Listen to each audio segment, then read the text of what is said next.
Good afternoon, Council. Mike Schmidt, Assistant City Attorney, here on item 84. I'm going to provide City Council with copies of two PowerPoints. One is going to be from USF and one is from TPD. USF Dr. Brianna Fox is on the line, and she will present her PowerPoint. And then Sergeant Greg Van Heist is here with TPD, and he has very short statistics just based on TPD. We'd like to present these two things and then answer any questions. Thank you very much. Go ahead, sir. Go ahead. We'd ask Dr. Fox, who is online. If we can bring Dr. Fox on. Yeah, there she is. Very good. Okay, hi everyone. I actually know several of you from previous City Council encounters, but I'm here today to talk. I was asked to speak about this. We have been collaborating with the city and TPD and FDLE to do an analysis of sex offender recidivism, specifically to address some questions that I believe City Council was specifically interested in. If my PowerPoint is not up on the screen, can someone let me know? I have to share my screen. If you could share your screen. Let's see. There you go. There I go. There I go. There you go. Oh, I'm sorry. Yes. There you go. So are you guys at my screen now? Yes, go ahead. Okay, excellent. So this study was done in collaboration with my colleague Tom Loughran from the University of South Florida and our graduate student Jackie Berkeley. So obviously, I'm sure most of you are familiar with SORN, the Sex Offender Registration Notification Act. It was implemented in 1997. It was a national policy, so every state is participating, and that's going to be important later on for public that are interested. There are several goals of SORN, obviously preventing sex offenses through offender restriction and deterrence, increasing public safety, and helping with police investigation. This is a very broad law. Anyone who's convicted of a sex offense in the United States has to register. There are various offenses, and this could vary from state to state. For instance, in some states, public urination is considered a sex offense. In others, it's the more traditional sex offenses. The FDLE list is provided on the right. I can provide that to anyone who's interested. There's actually been a lot of research on SORN and how effective it is. It focuses on two separate topics. One is whether it actually defers offending and reduces recidivism. And the other is the impact of the additional housing restrictions on the individuals that are subject to them, as well as the community. So I'm going to review a little bit of that before I get into my study. So first, whether SORN decreases sex offenses and recidivism. There was a 2011 study that used 20 years of FBI data, so it's across the nation, pre and post SORN. So they looked at sex offending before SORN was implemented and then after. There was a similar study in 2015 that focused only in Florida. I took a table from there so you guys can see it. This is slide 5. But essentially, rates of sex offenses and arrests did not improve after SORN. So they didn't find any results, no change. Further studies were conducted on sex offender recidivism rates, which is slightly different than the base rate of sex offending and sex offense arrests. A 2015 study looked at sex offender recidivism rates, again, here in Florida. They found that before SORN was enacted, there was a sex offender recidivism rate of 4.9%, and after SORN, it actually went up to 7.5%. A similar study in 2019 found that SORN had no effects on sex offender recidivism rates. So again, we're seeing this similar pattern. Now we're looking at the impact of SORN housing restrictions. I'm not going to review this in too much detail, but essentially, they found that these housing restrictions reduce access to employment, treatment for all kinds of issues, mental health, drugs, job skills training, things like that. And all of that contributes to future offending. Not surprisingly, then there was no effect of these housing restrictions on offending rates. It was ineffective at predicting crime or offender locations for police investigations. Essentially, just having the awareness of where someone says they're going to be located actually doesn't predict where they're going to offend or even where they're located. And even though there's been this benefit seen from the community standpoint of, I know where sex offenders are registered and living, of it, it really doesn't have an impact, and it actually increases the rate of registrants, which means you don't know where they are. So it's actually having almost a backfiring effect. So just to summarize, sex offenders generally have a low recidivism rate. Registries do not seem to contribute to a reduction of future offending. For those that do reoffend, the strongest predictors of this reoffending are lack of employment, treatment, loss of their support system, such as family and friends, wherever they were living before, and the housing restrictions actually contribute to those barriers. And then add an extra burden to police, because now police are trying to service all of these registry violations, which we'll talk about in a minute. So in sum, registries and housing restrictions appear to have no effect and actually may appear to be making offending worse. However, you'd ask, why does this still law? Well, one, because it seems like the public feels safer, okay? We feel better about it. Policymakers, maybe Tampa City Council aside, usually find it difficult to take this on. So this leads us to the current study. We received data from FDLE on 1,368 people convicted of a sex offense. They range from 1968 to 2022. All of them were registered as having lived in DME-Boer. The zip codes are 3602, 33605 in 2012, 2017, or 2022. We just picked out the snapshots just to make a manageable sample. We've received a wealth of data such as the names, their age, the type of offense they engaged in, the status as either offender or predator, their home addresses, the index offense, which is what got them onto the list, and then any future offenses they committed since they were essentially identified as a sex offender. We had a few research questions to help City Council here. First, how many sex crimes did these sex offenders commit pre-SORN and post-SORN, trying to assess, essentially, do these restrictions make a difference? What type of crimes did sex offenders commit pre and post-SORN? Where are these registered sex offenders committing these crimes? So essentially, are these housing restrictions preventing them from committing crimes, where we don't want them doing crimes, if at all? What is the sex crime recidivism rate of sex offenders who are living in this period, living in DME-Boer in the post-SORN period? Does this rate of sex offenses differ compared to if we have no SORN? And remember, I can't compare Florida or Tampa to another state because SORN is nationwide. So we can really only compare pre-SORN, post-SORN. But there's a few other differences which we'll talk about. And then finally, the ultimate question, can we infer a reduction in sex crimes due to SORN or SORN-like policies? So the first question, how many sex crimes did sex offenders commit pre and post-SORN? Well, in total, our sample committed 2,274 offenses over 54 years. And it sounds like a lot, but when you actually look at it per year, it's a little bit less.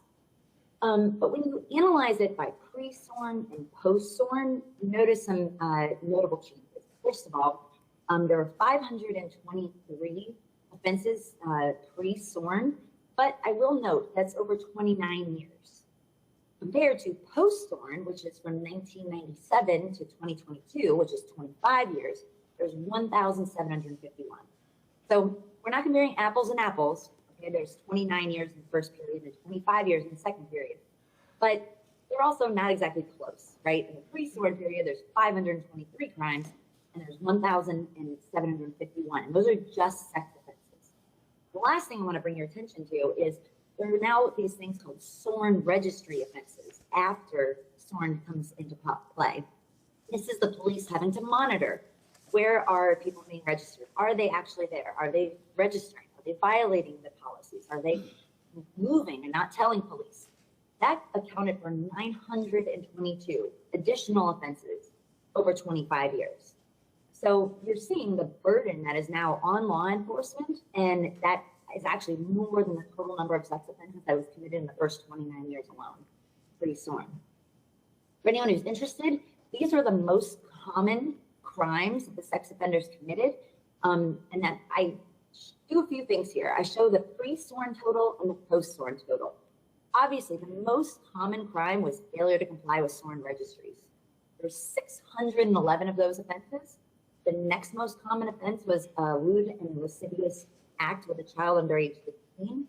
And those at the peak there were 191 right, post-SORN in total.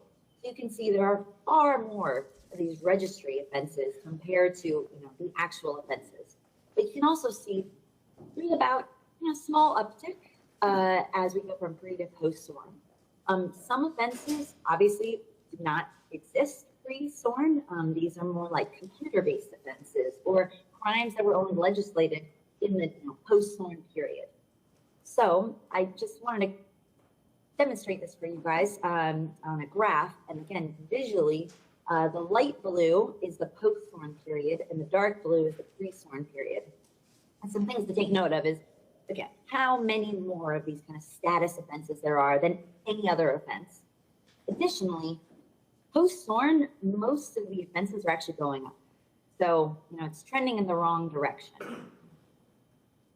Then we get to the question, where are these people that are registered as sex offenders committing their sex crimes? I just took a random sample of these sex crimes at 2,000 odd, and you can see it's not like they're happening, only in a constrained area, or thank goodness they couldn't go to that playground or school, or they can only live in this zone. The sex offenses are being committed everywhere.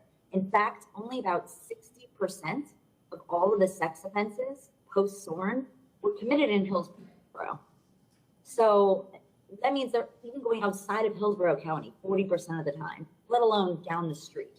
So I would say, if we're saying you have to live in this block or this street, they don't even care about county they're in and they offend, let alone what block or street they live on. So it's really not that effective. Beyond that, what is the sex offender recidivism rate as those who are living in the unborn post-SORN period? This is really interesting and actually was surprising to me. When we looked at the overall recidivism rate, just full, everybody who was in our entire data set, and we took out those failure to apply and failure to register, those kind of status offenses, this is just an offender committing another sex offense.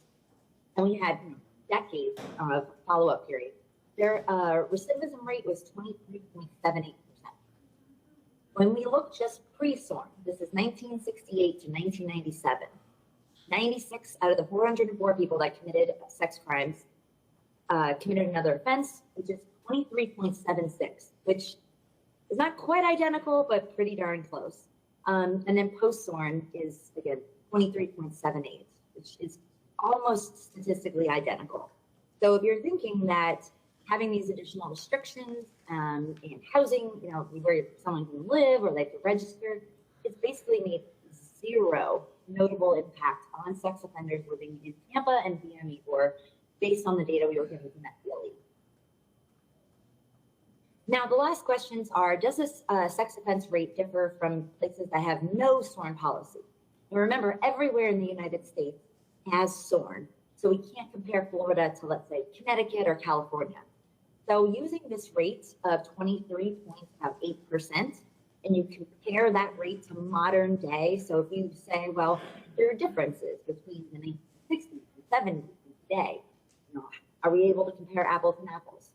It's a fair assumption. I would agree with that. So if you compare the sex offender recidivism rate of Florida now to other places that don't have SORN, like Canada and the UK, again, their sex offender recidivism rate is almost identical, 24.7% to 25.7%.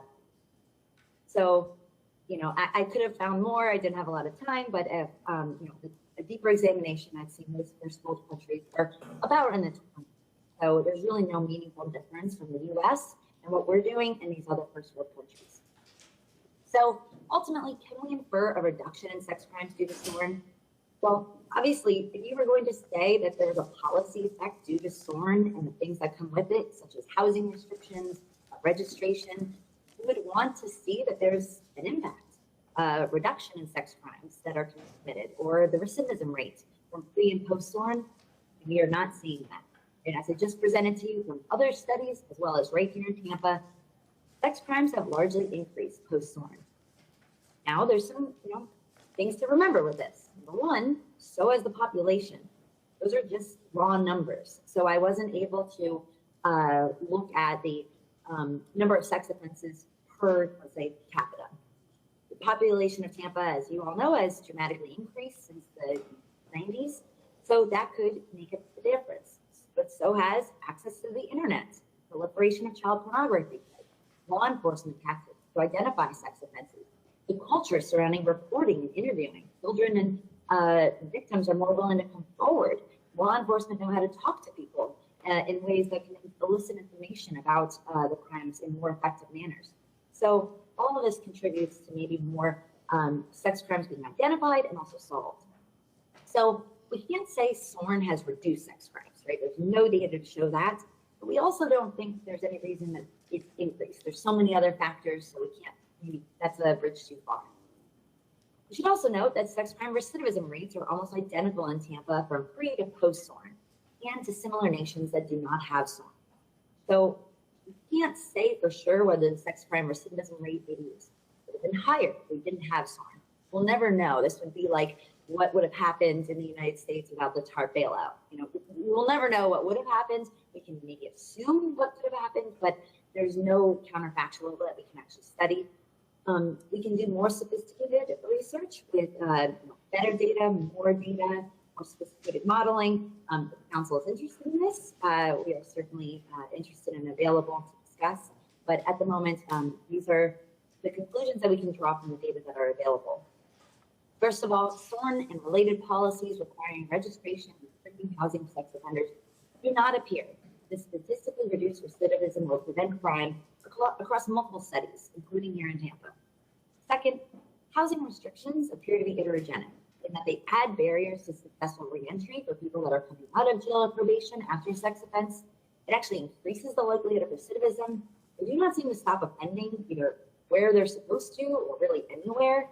And they added considerable burden for our police who are already understaffed. They are now tasked with monitoring sex offenders where they're registered and living, as opposed to fighting these types of crimes and solving them. So it seems like they're actually, this could be a policy that's doing more harm than good. So that's the end of my presentation. I was told to make it quick. So like all good policy presentations, if you have questions, please ask. And this is made possible by the USF Center for Justice Research and Policy, which I am the director of. Thank you. Thank you very much. Mr. Schmidt, never mind. Yes, sir. I probably will have a lot of questions, but I just have one main one. As a parent, the 25% as a percentage sounds small, but if you think of 1 out of 4, that's a lot. And it's pretty terrifying because you could have, on average, 4 people on a street. They were talking about 30-something, but you could have 4 people on the street and one of them goes back. So is there anything that does impact recidivism? I know that wasn't the core of your study, but if SORN doesn't work, what does? That is such a fantastic question. And I should say, I don't want this to come off like I'm light on sex offenders. I study gun violence, crime, and sex offending. So these are things I take very seriously. But because I take them seriously, I want to put money and effort into things that work and not things that don't work. So SORN does not appear to be working, but things that do appear to work are treatment and reentry services.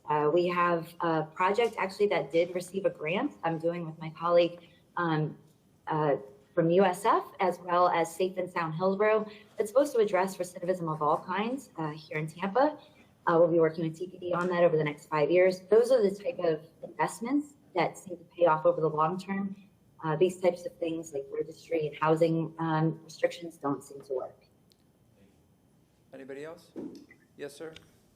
So on the recidivism rate, was there a study of like the circumstances of the recidivism? I mean, in other words, is a densely packed boarding house more likely to create an area of somebody in our public comment talked about you have all these people together, they're just going to get better at what they do, versus are these, I mean, so are the circumstances, how does that affect recidivism? Yeah, that was outside the bounds of this study, but from all the research that I've reviewed, it basically showed that if somebody is going to commit an offense a second time, they're at dramatically higher risk of committing offenses third, fourth, et cetera time. But most people are not like that. So it's not like the councilman's example where you have 4 sex offenders one at random is going to reoffend. It's actually not that random. It's the person that's had the longer history of sex offending and has done it at least once before. Most people will desist and they have almost no risk of reoffending. So it's also about prioritizing those people. And there's a host of risk assessments that we're doing in jails at intake to try to identify these people, to give them resources and not just have them sitting in a jail cell, to essentially try to rehabilitate them, treat them while they're also serving time for the crimes they've committed. So are they crimes of opportunity, or are they more calculated, when they repeat? Is it calculated or crimes of opportunity? Again, that was outside the bound of Okay. this study. I didn't have any data on any individual sex offenders. All I had was their names and date of birth. So I really didn't have any circumstances of the crime. However, having studied this for many years, I could tell you that in most cases, it's unfortunately somebody that the victim knows. So it's not a crime of necessarily opportunity. The person who's most likely to commit the crime against someone is somebody known to them. This could be an acquaintance, a family member, relative, teacher, coach. So unfortunately, these are not the things we like to think of, like a bad guy jumping out of a bush. That's very rare. Okay, yeah, and there's data that supports that? I know I've heard that anecdotally as well, but is there data that supports that? Okay. Yeah, that's the sort of the overwhelming majority. Similar to domestic violence and homicides. Most of the time, you're going to get assaulted or killed by someone you know. Very good. It's the one that you said I do to that's most likely to kill you, correct? Yeah, very good. Thank you. That's exactly right. Yeah, unfortunately, but yes. Thanks. Councilman Vieira. Thank you, Mr. Chair. And Dr. Fox, thank you for your wonderful presentation. We really appreciate your hard work. Your name and reputation obviously precedes you, and you're always impressive and professional and thorough. So we appreciate you 100%, ma'am. And we appreciate everybody that came out to from VNM, Ybor, and different folks from different groups, including religious groups, to shed light on this issue. I've been through the affected areas with the neighborhood association and had talks with folks, and there's when I say a lot of emotion, I don't mean that in a paternalistic way. I mean that in a very frank and understandable way. And there's a major problem here that the city needs to get a better resolution on. I understand the very legitimate concerns of the neighborhood here, and we have to do better on this policy here in Tampa. We really, really do. The number one issue, there's an old saying which is be tough on crime, but also be tough on the causes of crime. And I've always believed that, which is that when you have an evildoer in the community who wants to harm the vulnerable, harm the young, harm the defenseless, they get caught, you got to pay a price. That's just the way it is. You got to be tough on crime. But you also have to be tough on the causes of crime. And that's why I'm such a strong supporter of returning citizens programs, something that over the last few years, thanks to somebody mentioned Abraham Ministries, that's a wonderful organization. I always say if Jesus was on earth, he'd be working, volunteering at Abraham Ministries. That is a wonderful organization, and they do so much work and whatnot. But the number one priority for all of us with this issue is to protect the vulnerable. That's the number one thing. And if we can have intervention programs that help, God forbid, prevent this, or prevent, God forbid, more instances of what's addressed here, that's what we should do.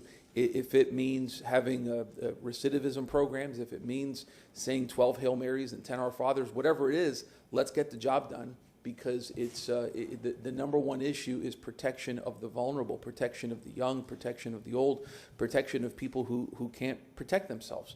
And who are victims of people who would do them wrong. So, for me, I take it upon myself to engage more with individuals like yourself, Dr. Fox. You're always such a wonderful wealth source of knowledge.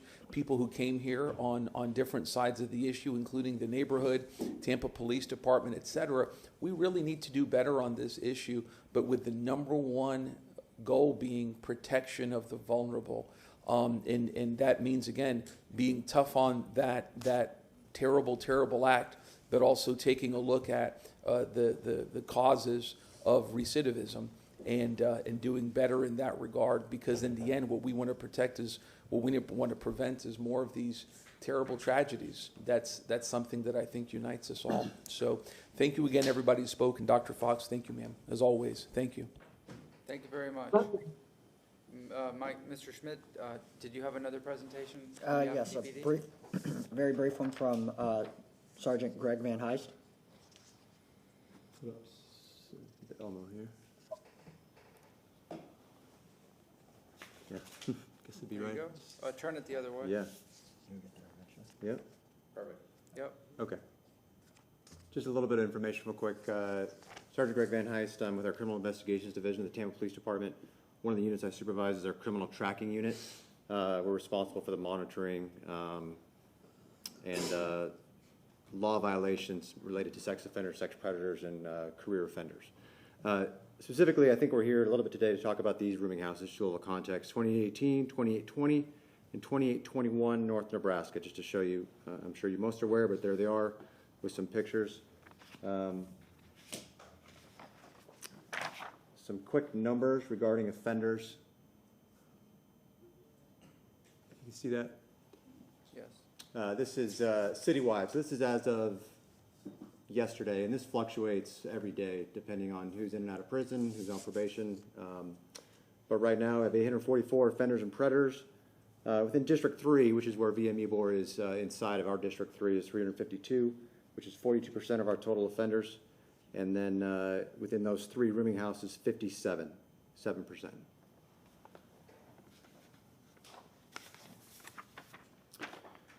This is really the bulk of what we do at the police department, and that's address verifications, and that's just verifying that the people, the registrants, the offenders who, where they report where they live, they actually are there, and then are within the, following all the restrictions or all the requirements they have based on their status. Again, the numbers speak for themselves, but that's just an idea of what we do. And this is just some data for the last 8 months, January 1st to August 31st. And then finally, again, similar, just to give a little bit of context on difference between offenders who released is they are no supervision, so they're not on probation. They are just a designated sex offender or sex predator in the state of Florida, and then the ones who actually have conditions who are on probation. And then also the number there, in regards to those 3 rooming houses, how many are in that location. Go ahead. Yeah. City Council, we've been here for several years on this issue, reporting back to City Council. As some of you may be aware, we've given these presentations in the past, and so if there's any questions, we're happy to answer them, but that's what we have for you today. All right, any other questions? Mr. Shelby, I saw that we have a 10 o'clock public hearing as well. Did you see that? Okay, Councilmember Carlson, Councilwoman Hurtak. Yeah, I guess, and I don't know if Dr. Fox is still on, but if you look at the percentages that you all just showed, it looked like somewhere between 5 and 10% of the prior offenders are in VME board versus the whole city. I think so. Like what I read is kind of the point is that they're distributed all over the city. Although you could say that a bunch are concentrated in that one neighborhood. The question is, the neighborhood is concerned. If to try to prevent this conversation from happening again, is there something we can or should do that would protect that neighborhood and protect others?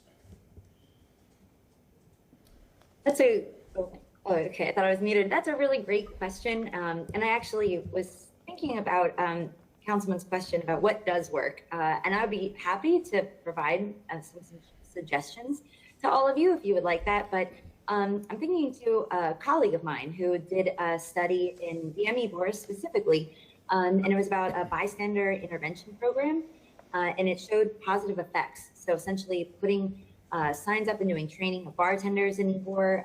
She had napkins that they gave out that said, if you see something, intervene. Essentially encouraging people to intervene on others when there were these more acquaintance-based sexual assaults, which I'm sure all of you guys know is extremely common. The second thing would be having more training for our child protective services investigators. A lot of times there's some warning signs and red flags that come up, especially for the cases involving children. And I've seen this firsthand. I've worked with a lot of child protective services groups across the Tampa Bay region, and they're understaffed. There's a high turnover rate. They don't have a lot of training on specifically red flags relating to human trafficking and sex offenses.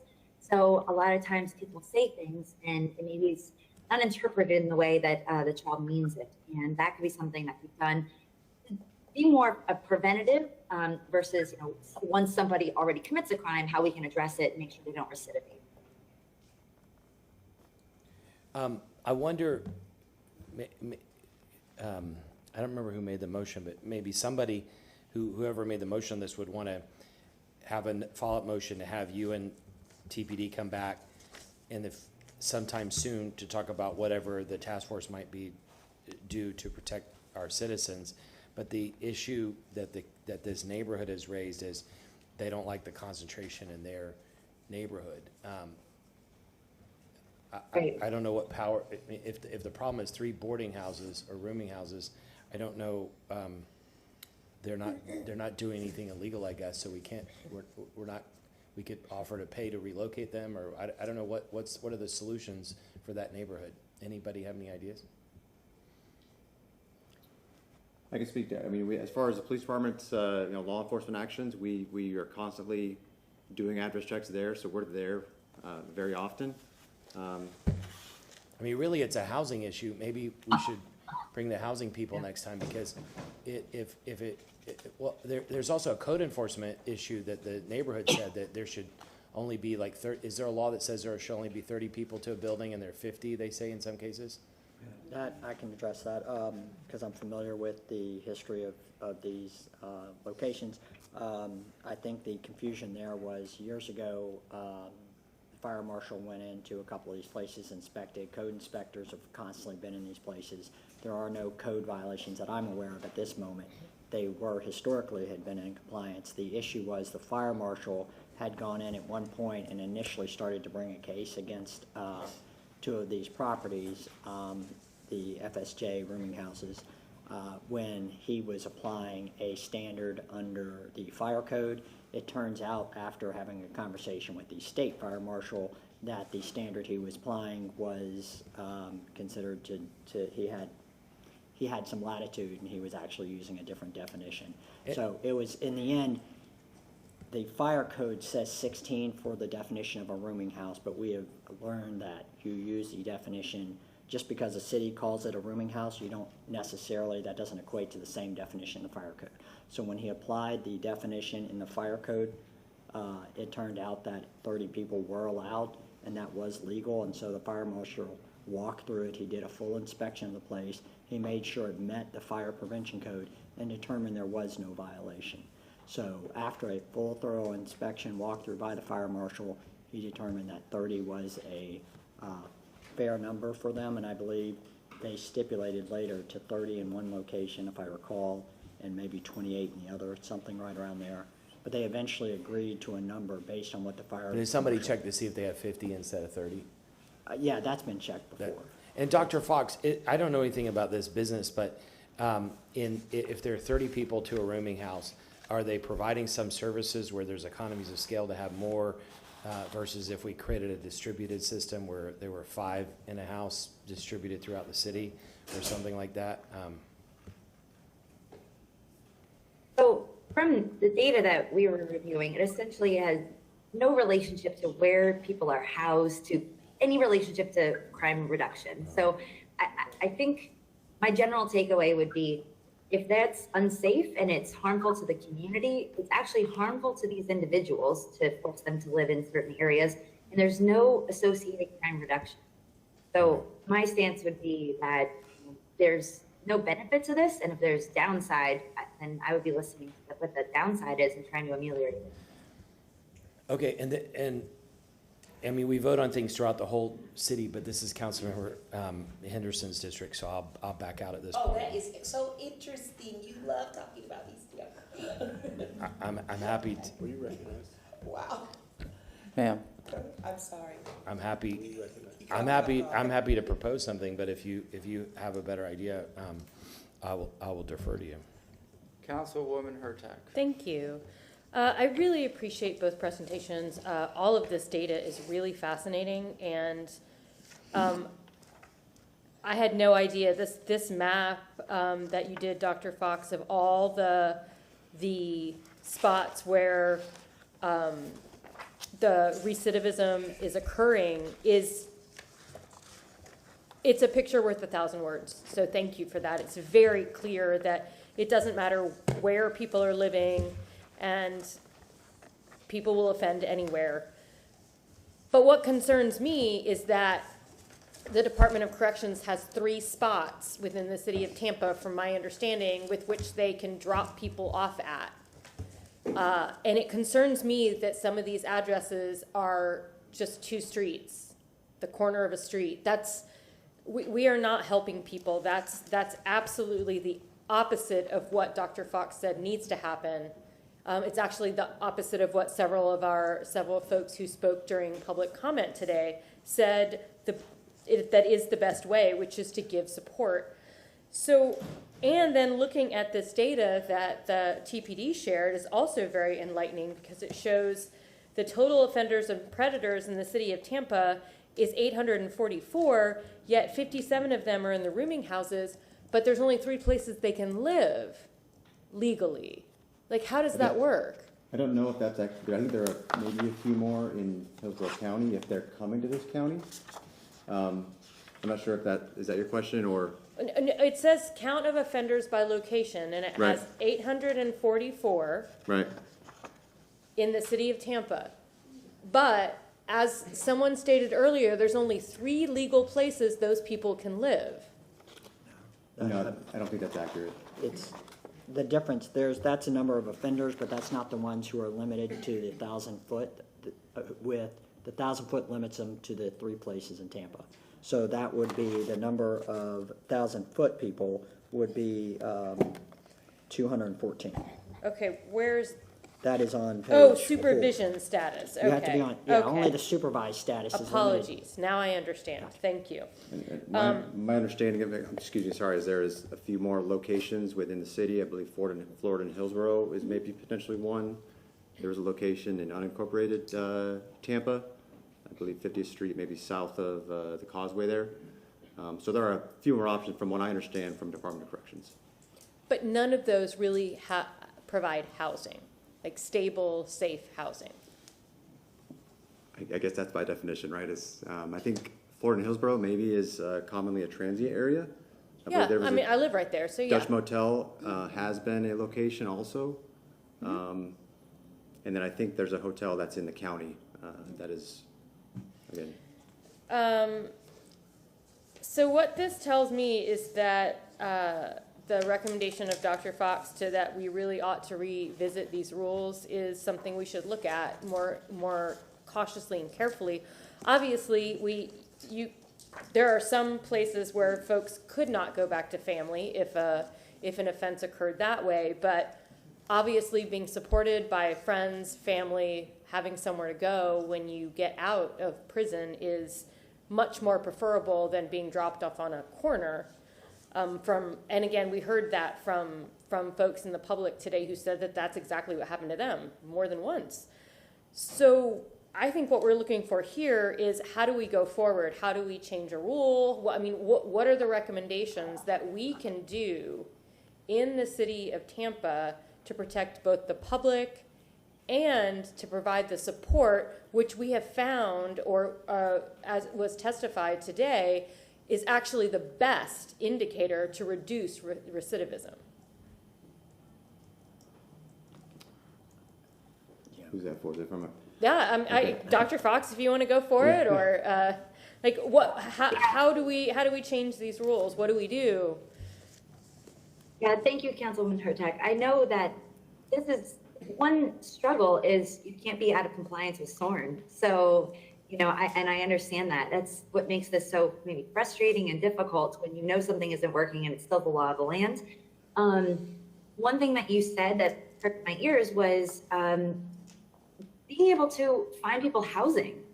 When we've done surveys of people that are leaving our local jails, and actually most of the time they're returning from jail versus prison. That's the revolving door. That's the most common place people are released from every day. And they literally say they walk out with whatever they came into jail with, and they have no idea where to go. They have no money. They are often not allowed to go back to where they were. So they have no idea what to do. And obviously, a less than legal option is often the most available path forward. So one thing that we've been doing with the assistance of the Bureau of Justice Assistance and the National Institute of Justice, which we collaborated on with the Mayor's Office and Tampa PD, is getting funding, grant money, so we can provide reentry services for these people. So starting to plan before they get released. Where are you going? Who are you staying with? If you don't have money, how are you paying for this? Things that all of us would assume is just obvious and available, but for people that are leaving jail, especially in these circumstances, we have no plan, no ability to do it, and yet we expect them to not commit another crime. So being able to do that and planning before they get released is one of the most effective things you can do to reduce crime. Thank you, thank you. And I assume that TPD, you have connections with some of these reentry services that, there was a woman today who spoke about it. I believe we do. I do not have a direct, probably, relationship or correlation with that. They're probably more some of our either behavioral health unit, or a lot of that comes from probation, though. When they come out of, say, prison to probation, we really have no involvement with that piece of it. That's between Department of Corrections. They kind of give them a set of conditions, make sure they're compliant. But it sounds like they provide the set of conditions and you are stuck making sure they're compliant. Yeah, we are bound by the Florida statutes, Yeah. and we make sure that we try to make sure the offenders and predators are following or abiding by those statutes. Okay, so I think we're all trying to find a solution here.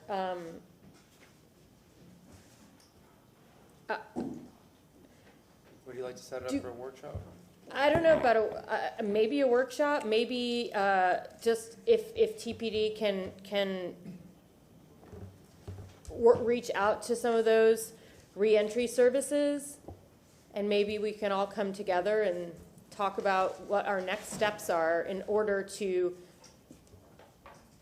fix this. I guess I don't know enough about the history of SORN, and well, but that's what I'm saying. I don't know what the law specifically says. So I would, I hate to ask for you to do more work, Dr. Fox, although you probably have this memorized by now. But if you could send us just I'm sure there's a lot of places that have some brief definitions of exactly what SORN does and what the limitations are.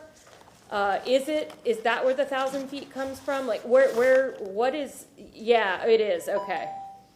So maybe figuring out what our limitations are and what our reentry services could possibly do from TPD, maybe coming together, and then also working with code and or maybe the property owner. Yeah, real estate division, housing. Yeah, I guess this does sound like a workshop then. I was going to jump in and suggest that. November 30th only has 5 things, or we would have to Okay. go to February. I think November 30th is not a bad idea. I mean, we don't need to have all the answers. I think we owe it to the community to continue the conversation as soon as possible. They've been waiting a really long time. And I think the subject matter experts on housing and Yeah. the police, I mean, everybody needs to be at this workshop to really brainstorm ideas. Yeah, so this is more of a brainstorming session. Right. I don't think we're asking for Round anyone to table. come with answers. Yeah. I don't know if Dr. Fox might be available at that time. If not, maybe just provide some more background information that after listening to us you think would be helpful for us to read ahead of time. Or provide, I know you're always in contact with TPD, so I'll make the motion that we do a workshop on November 30th that includes real estate, housing, code enforcement, TPD, Dr. Fox. Dr. Fox, if available, our reentry service liaisons, whatever that. If there's possibly someone from the Department of Corrections who could come as well, I think that might be a great partner to discuss different ways we can go about this. I think that would be wonderful. But I really do appreciate Dr. Fox's ability to allow us to truly understand that that this is not the way we need to go moving forward, to have only 3 legal spots. Could I just add to your motion that, cut me off if you don't like this, but the goal of that discussion is to look for housing solutions, solutions to reduce recidivism, and solutions to reduce density in any one neighborhood. I think that's a great suggestion. Councilman Miranda, you did the second? Mike, May I ask also, you include the individuals that might be giving food away on certain days or week or whatever? Yeah. That might be an indicator why they're that so maybe to have some folks from, that's a whole nother issue. That's a whole nother one we need to bring forward. Maybe with reentry services, talking about people who are Good Samaritans, I guess, would be the terminology. We have a used. motion from Councilwoman Hurtak setting the workshop with a second from Councilmember Miranda. All in favor? Aye. Did you have to say? Yes, I have my microphone on to speak on the topic. Do you want to, how do you handle that now that there's a motion? Go ahead. Just go. Dr. Fox, thank you so much for the report. I want to ask you a question regarding the options that do not currently exist when it comes to housing, which is, what is the name of it? I just had it on my, halfway houses. Sex offenders do not have that option currently, right? To my understanding, that is correct, and it has to do with the restrictions that SORN imposes. So the issue for us really should start in Tallahassee. Do you believe that? That's what I'm thinking. If it's the Florida statute that really is tying our hands. Well, that too, but where do we start in terms of changing the rules? Workshops are fine, but really we have to get to the root of the problem. And it's such a painful problem because it's kind of like a not in my backyard for everyone would feel that way. Exactly, and this is one of the frustrating things as a criminologist, when you see that policies aren't working, but yet they're staying in place because it's the way it is, and you're thinking, I actually want to prevent crime. I want to reduce crime, so I want to do policies that work. And so they exist, and I want to put money and energy towards those. But this is a U.S. policy, so unfortunately it would be in D.C., and I don't know what the likelihood of having this being altered is. But that being said, there are a lot of grants. The grant season is starting to come up in the new year. So there are a lot of opportunities, especially to put community-based interventions in place, reentry services. My team has been very effective at collaborating with various agencies throughout the Tampa Bay region to go after these grants and secure them. So we would like to continue doing that. And of course, with City Council's support, I'm sure we'd be more effective at this. Well, okay. So it sounds like to me this is a lobbying issue as well. So is that, we pay lobbyists obviously for other things in the city, or even on the state level, where we're going to have to get some support, because I know that our hands are tied to a certain degree. And I was looking at 8 Brown Ministries. Their rule is you can't have a sex offense in order for, when it comes to the housing part of what they do as a ministry. So yes, they're great, but it wouldn't apply to them in this situation. Tampa Bay Academy of Hope had some restrictions. I think they actually, do help in some of these cases. There is a church, but I don't have the answers. This is just a difficult issue for us to tackle on the dais. The workshop will help, but it will not solve a problem when it comes to how do we get such congestion out of the BME board. So I just want to say that publicly, even to my You constituents are that all are willing to listening. take it on. It's a huge issue to tackle, so I'm Yes. very grateful that you guys are willing to confront it and being so brave with this, suggestions for interventions. And I'd be happy to provide some ideas. Sorry, my main issue is diagnosing the problem. Now I'd be happy to help you guys come up with treatments. Okay, well, thank you. Councilman Carlson, let's wrap it up. Yeah, just one last question. One of the comments made this morning was that there's a perception reality that there are people that have been assigned here from other counties or other cities. In the data that you looked at, do you have any idea how many people are here that committed a crime in another county that were somehow assigned here? And do we have any control over whether the people assigned here are from here? And do we have any control of not being the place where everybody comes from other counties? Yeah, that's a fantastic question. Actually, committing a sex offense in another state was the third most common offense after failure to comply with the foreign registry. Lewd and lascivious behavior with a child under 16. Third most common was sex offense committed in another state. And Do you know what percentage that is? Yeah. So that was the third most prevalent offense. So, and that goes to what we were talking about earlier. We can do things that are doing interventions in Ybor, but if someone's committing a sex offense in another state and then moves here, there's not much we can do about that. And I don't know the law well enough to know if there's any legal avenues. That would be a great question for DOC and TPD. But I am not aware of anything that can prevent people from moving. Do we know what number that is? So but that's just. Yeah, there were 172 that occurred post-Thorn. So 172 sex offenses And that that's were about- out of state. Now they live here. That's about 10% or 8%? Yeah, 9%. Yeah, I mean, hopefully somebody can have a solution to that too. We need to figure out how to address that. We don't want to be the place where everybody in the country comes. All right. Thank you very much. We'll see you at the workshop. Yes. No, we didn't. Yeah, we did before. We did vote on it. No, we didn't. No, we did not vote. No, you have the motion and second by Miranda. We have a motion from Councilwoman Hurtak setting a workshop. We have a second from Councilmember Miranda. All in favor? Aye.